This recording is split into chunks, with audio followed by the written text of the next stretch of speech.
Hello, here's my Wednesday's word for April 28th. I want to talk today about treasure. Jesus was talking about treasure in Matthew's Gospel, chapter 13. And in verse 44, he said, "The kingdom of heaven is like unto treasure hid in a field, the which when a man hath found, he hideth, and for joy thereof goeth and selleth all that he hath, and buyeth that field." There's an old story about Rabbi Isaac Yekel of Krakow, Poland.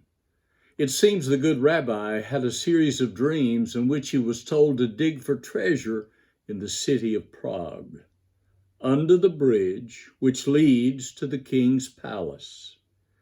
After the third such dream, he set out for Prague. But when he arrived, he found that the bridge was guarded by soldiers day and night. He could not dig there.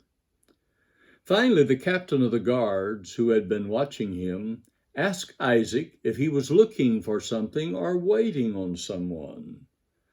Rabbi Isaac told him of the dream which had brought him there. The captain laughed. "You poor fellow," he said. "You wore out your shoes to come here because of a dream? Why, if I paid any attention to dreams, I would have had to get going when a dream once told me to go to Krakow and to dig for treasure under the stove in the room of a Jew, Isaac, son of Yekel." Yes, that was his name. And he laughed again. Isaac bowed and quickly headed for home and dug up treasure from under his own stove. I have found treasure is where you find it. And usually the best treasure is found right under our own noses. The treasures of happiness, I would tell you, are not buried in exotic places. They are found in ordinary living.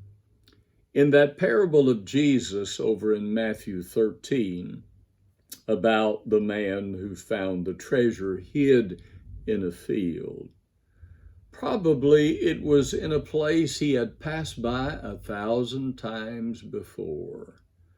But on that day he found it. I don't know. Maybe he just happened to look down at the right time. But it was a great discovery, and it changed his life. It had been unobserved and unnoticed until that day. Now notice, this treasure was in the world. It's hard for us to believe in today's world that there is anything good left here. This is a crazy world filled with many terrible things, and we don't think often of treasure. But notice in verse 38, Jesus explained the field is the world. And a lot of us are looking for treasure, for our big break to come from somewhere out of this world, for something spectacular to fall from the sky, hoping maybe the Publishers Clearinghouse van will arrive at our door. But this man found his treasure in his world, just right there under his nose. We're not told what kind of treasure he found. Maybe it was gold. Perhaps it was a rare artifact, or maybe someone's old jewelry. We have no way of knowing, but this I do know. There is treasure all around us, undiscovered, and waiting for us to find it. But first, we must understand what it is the Lord calls treasure. In the eyes of the Lord, the greatest treasure in this field that we call the world are the sinners that can be rescued and redeemed by His great grace.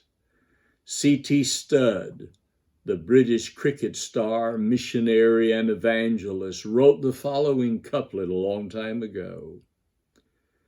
He said, "Some wish to live within the sound of church or chapel bell, I want to run a rescue shop within a yard of hell.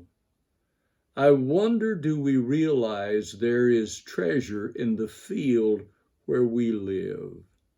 The treasure of lost and broken people who need redemption, lost neighbors, lost children, those who have no hope. Listen to this compelling verse found in James chapter 5, verse 20. It says, "Let him know that he which converteth the sinner from the error of his way shall save a soul from death, and shall hide a multitude of sins." For the child of God and for the church, every day is a treasure hunt. And the greatest treasure of all is people, lost people who can be saved and restored to God's high purpose. Maybe we need to refocus today and begin a different kind of treasure hunt. Maybe we could let the words of an old-time song inspire our search for souls, God's richest treasure. That old song said, "Lord, lay some soul upon my heart and love that soul through me, and may I ever do my part to win that soul for thee." Please remember, Proverbs 11:30 says, "He that winneth souls is wise." I would add to that today, he that winneth souls finds a great treasure, something that God highly values and that Jesus Christ died for. Let's go on a treasure hunt. May God bless you today and keep you safe, again, is my prayer.